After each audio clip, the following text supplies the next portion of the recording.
Welcome back to our channel achieve excellence in commerce by Mansi Joveri. So आज हम गाला question paper number 4 उसमें section B solve करने वाले हैं। सो स्टार्ट करेंगे question number 16। If summation of P0 Q0 is equals to 4 divide by 9 summation of P1 Q0 find Laspeyres index number. तो यहाँ पे आपको Laspeyres index number find करना है, तो लिख लेंगे क्वेश्चन नंबर 16। क्या दिया है आपको? Summation of P0 Q0 is equals to 4 divide by 9 summation of P1 Q0, ये आपको दे दिया है और आपको फाइंड क्या करना है? लास्ट पेयर्स इंडेक्स नंबर, मतलब आपको IL फाइंड करना है। तो लास्ट पेयर्स इंडेक्स नंबर का फॉर्मूला आपको पता है, IL is equals to summation of P1 Q0 divide by summation of P0 Q0 into 100। ये लास्ट पेयर का फॉर्मूला है जो आप सबको आता है, ठीक है। तो अभी करना क्या है, तो यहाँ पे देखो सबमिशन ऑफ P0 Q0 ये हमें डिवाइड में चाहिए ना, ठीक है। तो हम क्या करेंगे? सो देयरफॉर यहाँ पे देखो ये आपको दिया है ना सबमिशन ऑफ P0 Q0, तो सिंपली आप यहाँ पे सिर्फ 9 को मल्टीप्लाई करेंगे, ये यहाँ पे डिवाइड में है, ऊपर जाएगा मल्टीप्लाई करना है, ठीक है। तो therefore submission of P0 Q0 into 9 divide by 4, ये मल्टीप्लाई में है, नीचे डिवाइड में चला जाएगा, is equals to summation of P1 Q0। Clear? ये हमने क्यों किया? क्योंकि सबमिशन ऑफ P1 Q0 हमें यहाँ पे डिवाइड में चाहिए। तो अभी ये मल्टीप्लाई में है, ऑपोजिट साइड जाएगा तो डिवाइड में आ जाएगा। So therefore 9 divide by 4 is equals to summation of P1 Q0 divide by summation of P0 Q0। देखो मिल गया आपको सबमिशन ऑफ P1 Q0 ऊपर, और नीचे क्या आ गया? सबमिशन ऑफ P0 Q0 आ गया। तो उसका आंसर क्या है? 9/4। सो यहाँ पे हम लिख लेंगे 9 divide by 4 into 100। So that's it. इसको सॉल्व कर लो। So answer is 225।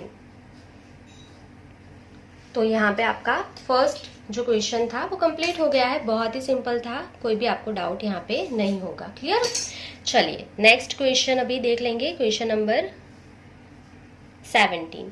In which situation the values of Karl Pearson's correlation coefficient and Spearman's rank correlation coefficient are equal? So कौन सी सिचुएशन है जहाँ पे कार्ल पियर्सन की method and Spearman की method से जो आपका कोरिलेशन कोएफिशिएंट का आंसर आता है वो सेम होता है? सो आंसर लिख लेंगे question number 17। when the values of two variable are some arrangement of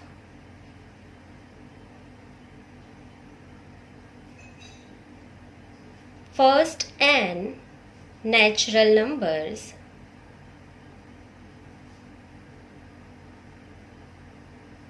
the correlation coefficient obtained by Karl Pearson method and Spearman's method are equal। कब वो इक्वल होता है? तो जब आपके जो भी दोनों वेरिएबल्स हैं वो फर्स्ट एन नेचुरल नंबर्स की ही कोई अरेंजमेंट होंगी, ठीक है, तब आपका answer Karl Pearson and Spearman की मेथड से कोरिलेशन कोएफिशिएंट सेम आएगा। क्लियर? चलिए next number 18। If the intercept of regression line is 30, तो यहाँ पे आपको क्या दिया है? इंटरसेप्ट मतलब ए दिया है। सो यहाँ पे हम लिखेंगे question number 18। If a is equals to 30, then mean of variable y is 102। mean of variable y मतलब y का mean मतलब y बार दिया है 102। mean of variable x is 60, तो x का मीन क्या होता है? x बार 60 है। Then find the slope of regression line, मतलब आपको फाइंड क्या करना है? स्लोप मतलब b फाइंड करना है, ठीक है। तो ये आपको आना चाहिए। इंटरसेप्ट उसका ए होता है, स्लोप जो है उसका बी होता है, ठीक है। ये हमने आगे भी पेपर में लिखा है कि रिग्रेशन लाइन में ए क्या होता है, बी क्या होता है, गाला के क्वेश्चन पेपर में हमने ये पूरा सीखा है। तो प्रीवियस पेपर्स अगर आपने नहीं देखे तो वो देख लेना, उसके बाद ही पेपर नंबर 4 सॉल्व करना। चलिए सो ए मिल गया, वाई बार है, एक्स बार है, आपको सिर्फ बी फाइंड करना है। तो ए का फॉर्मूला अप्लाई कर दो, A is equals to Y bar minus B X bar. So यहाँ पे वैल्यूज अप्लाई कर लेंगे, ए के प्लेस पे 30, so therefore 30 is equals to Y bar के प्लेस पे 102 माइनस बी हमें फाइंड करना है, और एक्स बार के प्लेस पे 60। क्लियर? चलिए तो सिंपली सिर्फ इसे सॉल्व करना है। सो देयरफॉर बी यहाँ पे माइनस है, ऑपोजिट साइड लेके आएंगे तो प्लस हो जाएगा। So B into 60 is equals to 102, ये ऑपोजिट साइड जाएगा तो -30 हो जाएगा। So therefore B is equals to 102 minus 30. So answer is 72.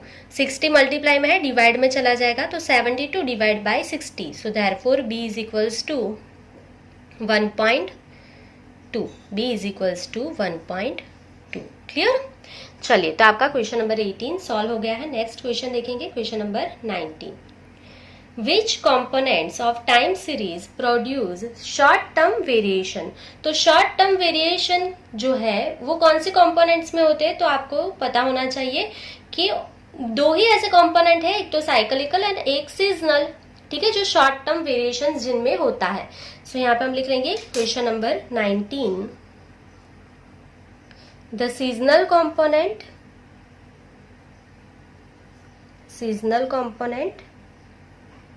And cyclical, दूसरा कौन सा होता है, cyclical, and cyclical component of time series produce short term variation.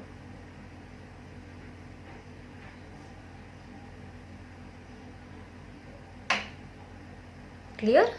चलिए सो अंडरलाइन कर लोगे आप सीजनल कंपोनेंट एंड दूसरा cyclical component. Number 20, state the number of sample points in the random experiment of tossing 1 balance coin and 2 balance dice simultaneously. So यहाँ पे आपको क्या पूछा है कि सैंपल पॉइंट्स जो है आपको वो फाइंड करना है। आप टॉस कर रहे हो 1 balance coin and 2 balance dice, तो ये बहुत बार एमसीक्यू में भी आया है। चलिए कैसे सॉल्व करना है मैं दिखा देती हूँ। Number 20, the number of sample point, आपको sample point find करना है। sample points in the random experiment of tossing 1 balance coin and 2 balance dice simultaneously is equals to. तो उसके सैंपल स्पेस जो है वो कैसे फाइंड करना है, तो यहाँ पे देखो आप टॉस कर रहे हो सबसे पहले कॉइन, ठीक है, आप कॉइन को टॉस करेंगे तो उसके आउटकम्स कितने होते हैं, हेड्स एंड टेल्स, मतलब 2 ही आउटकम्स होते हैं। तो आपको क्या लिखना है, पहले 2, ठीक है, आपने क्या यहाँ पे टॉस किया पहले कॉइन, तो उसके आउटकम्स क्या होंगे 2। कितने कॉइन लिए आपने, 1 कॉइन, तो उसकी पावर कितनी लिखनी है 1, ठीक है, बहुत ही इजी है, एमसीक्यू में भी काम आएगा, अच्छे से सीख लेना। अभी क्या बोला है उसके साथ, एंड मतलब मल्टीप्लाई, और लिखा होता तो प्लस लिखते, ठीक है, एंड मतलब मल्टीप्लाई, एंड 2 बैलेंस डाइस। आप अभी क्या यहाँ पे थ्रो करने वाले हो, डाइस, तो डाइस जो है उसके आउटकम्स कितने होते हैं 6, तो यहाँ पे हम लिख रहे हैं 6। कितने आपने डाइस थ्रो किए यहाँ पे 2, तो उसकी पावर कितनी लिखना है, सिर्फ 2। सो दैट्स इट, हो गया आपका आंसर। तो इसको सॉल्व कर लो, तो 2 की 1 पावर 2 एंड 6 का स्क्वायर क्या हो गया 36, तो मल्टीप्लाई कर देंगे, so answer is 72।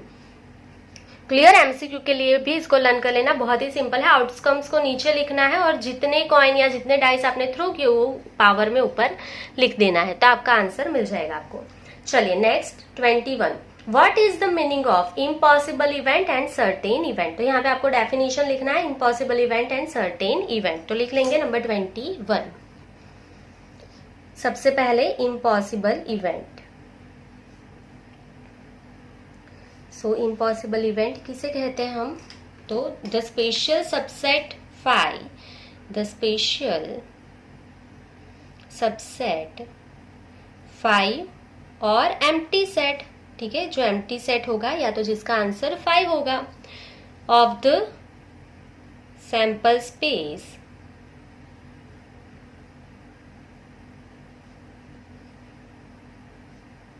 of a random experiment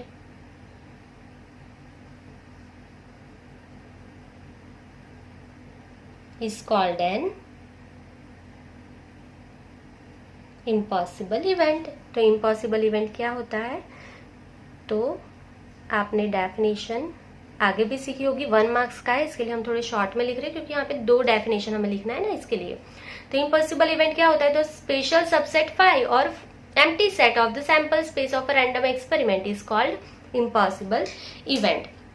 उसके बाद आपको क्या पूछा है? सर्टेन इवेंट किसे कहते हैं? तो यहाँ पे लिख लेंगे सर्टेन इवेंट। सर्टेन इवेंट क्या होता है?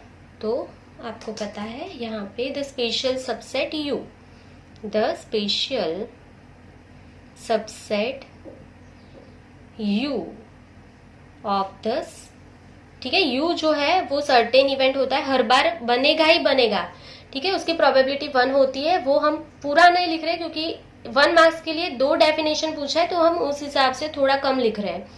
So the special subset u of the sample space, of the sample space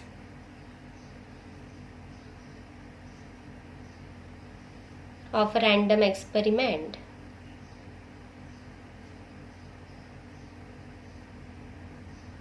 is called a certain event. Clear? चलिए, तो यहाँ पे आपका 21 नंबर कंप्लीट हो गया है। Next number 22, state the relation between mean and variance of binomial distribution. तो आपको यहाँ पे क्या बोला है कि मीन एंड वेरिएंस का जो है रिलेशन वो लिखना है। तो आपको हर बार पता होना चाहिए mean is always greater then variance होता है, मीन की वैल्यू हर बार ज्यादा होती है, NP is always greater than NPQ, ठीक है, ये आपको पता होना चाहिए, एमसीक्यू में भी बहुत बार आया है, ठीक है। चलिए, तो क्वेश्चन नंबर 22 का आंसर लिख लेंगे। Number 22, the relation between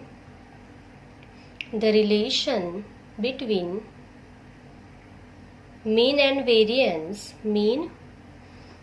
variance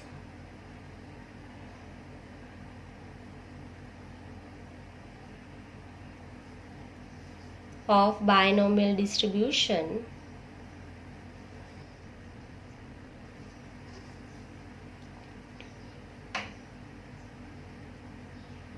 is that the value of mean is always greater than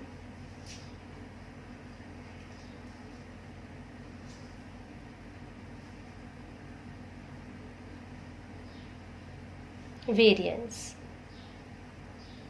ठीक है। therefore NP is always greater than NPQ, ये हमने उसकी प्रॉपर्टीज में भी सीखा है, बहुत ही सिंपल है। सो जो उसका मीन होता है उसकी वैल्यू हर बार उसके वेरिएंस से ज्यादा ही होगी। क्लियर? चलिए, तो यहाँ पे आपका क्वेश्चन नंबर 22 कंप्लीट हो गया है। अभी नेक्स्ट पेज पे जाएंगे। Question number 23, what is dichotomous experiment. So क्या किसे बोलते हैं, आपको सिर्फ डेफिनेशन लिखना है यहाँ पे number 23। So डाइकोटमस experiment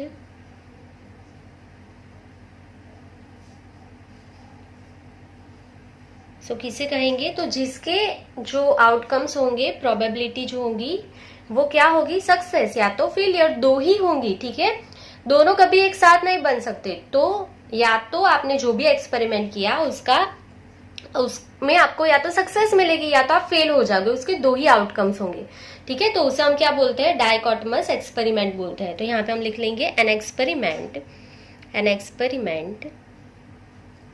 with two outcomes as success and failure is called dichotomous experiment. Clear? चलिए next number 24, write the approximate value of Q1 and Q3 of normal distribution in form of mu and sigma. तो Q1 and Q3 की values आपको लिखना है mu and sigma के form में। So answer number 24, Q1 का formula क्या है आपका, mu minus 0.675 sigma, and Q3 का फॉर्मूला क्या है, mu plus 0.675 sigma. Mu and sigma के फॉर्म में लिखना था, इसके लिए हमने पूरा फॉर्मूला लिख लिया है। Next number 25, for a normal distribution having mean 15, लिखते जाएंगे 25। नॉर्मल डिस्ट्रीब्यूशन का मीन क्या होता है, mu, mu is equals to 15, and standard deviation 10, मतलब स्टैंडर्ड डेविएशन सिग्मा जो है वो 10 है। Estimate the approximate value of mean deviation, mean deviation आपको फाइंड करना है। चलिए, तो आपके पास यहाँ पे अवेलेबल क्या है, स्टैंडर्ड डेविएशन आपके पास है, कितना है वो 10 है, ठीक है। सिग्मा दिया है, म्यू दिया है, आपको मीन डेविएशन फाइंड करना है। तो मीन डेविएशन का फॉर्मूला क्या है, 4 divide by 5 sigma. So therefore 4 divide by 5, sigma के प्लेस पे 10 अप्लाई कर दो। So answer is 8। So that's it. यहाँ पे मीन जो है उसका कुछ भी काम नहीं था, ऐसे ही दिया आपको, देख लो, क्योंकि मीन डेविएशन का फॉर्मूला क्या है, 4 divide by 5 sigma. So 4 divide by 5 into 10, answer is 8, ठीक है। इसका कुछ भी काम नहीं आया आपको। Number 26, how is the normal curve on both the ends of x axis. तो ये आपको पता ही होना चाहिए कि वो, देखो, जब भी आप यहाँ पे नॉर्मल कर्व ड्रॉ करते हो तो एक्स एक्सिस को वो कभी भी टच नहीं करता है, ठीक है। ये आपको पता है, ये कभी भी दोनों यहाँ पे एक्स एक्सिस को टच नहीं करते, इन्फिनिटी तक चले जाते हैं। सो इसका मतलब क्या होता है कि जो भी आपका नॉर्मल कर्व है वो दोनों साइड, एक्स एक्सिस से दोनों साइड जो है वो चलता ही जाएगा, कभी स्टॉप नहीं होगा, ठीक है। तो एसिम्प्टोटेटिक है। सो सिर्फ यहाँ पे आंसर लिख लेंगे, normal curve is, normal curve is asymptotic to the x-axis on both the side और both the ends, ठीक है। ये चलता ही जाएगा इन्फिनिटी तक, क्लियर। चलिए next number 27, find the value of limit x tends to -1/2 3 root 2 minus 8x plus 9। सिर्फ आपको यहाँ पे वैल्यू फाइंड करनी है, लिख लेंगे number 27, limit x tends to -2 3 root of 2 minus 8x plus 9। इसका आंसर फाइंड करना है। सो इज इक्वल्स टू, जहाँ जहाँ पे x है वहाँ पे पहले -2 लिख लेंगे। So 3 root of 2 minus 8 into -2 plus 9। So is equals to 3 under root of 2 minus minus minus plus कर देंगे, 8 2 जा 16 plus 9। So is equals to 3 under root of 27। So यहाँ पे रूट से बाहर निकालेंगे 27 को, तो 27 का पावर 1/3, क्लियर। सो 27 जो है वो किसका क्यूब है, 3 का, 3 क्यूब, और उसकी पावर 1/3। सो 3 3 कट हो जाएगा। सो आंसर इज 3, 3 की 1 पावर मतलब 3, क्लियर। चलिए next number 28, how is the modulus of a real number. So real number का जो मॉड्यूलस फॉर्म होता है वो कैसा होता है, तो वो पॉजिटिव ही होता है, वो कभी भी नेगेटिव नहीं आता है, ठीक है। मॉड्यूलस फॉर्म उसका पॉजिटिव ही होता है। सो आंसर लिख लेंगे number 28, the modulus of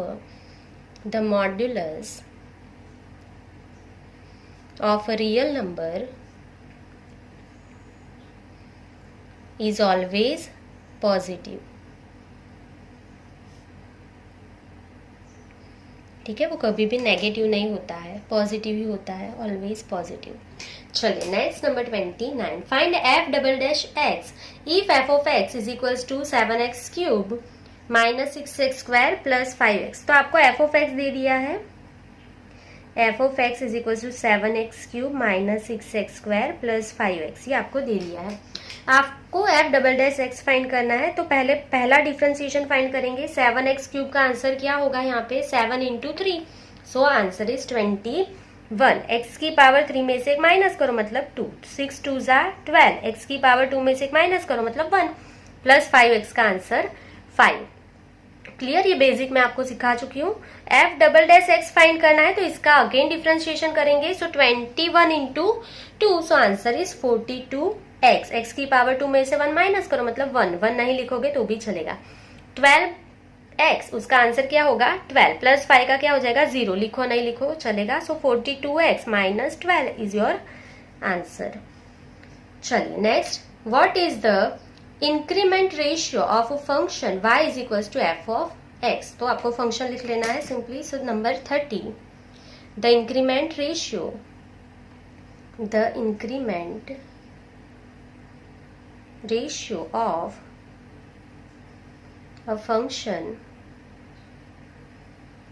y is equals to f of x is, उसका इंक्रीमेंट फंक्शन, इंक्रीमेंट रेशियो क्या है यहाँ पे delta y upon delta x। Clear? चलिए तो ये आपका आंसर हो गया। सो दैट्स इट, आपका यहाँ पे क्वेश्चन पेपर नंबर 4 कंप्लीट हो गया है। आई होप कि आपको पूरा समझ में आ गया है, आपको कोई भी डाउट्स यहाँ पे नहीं होगा। सो आज के लिए बस इतना ही। Thank you for watching, keep learning, take care.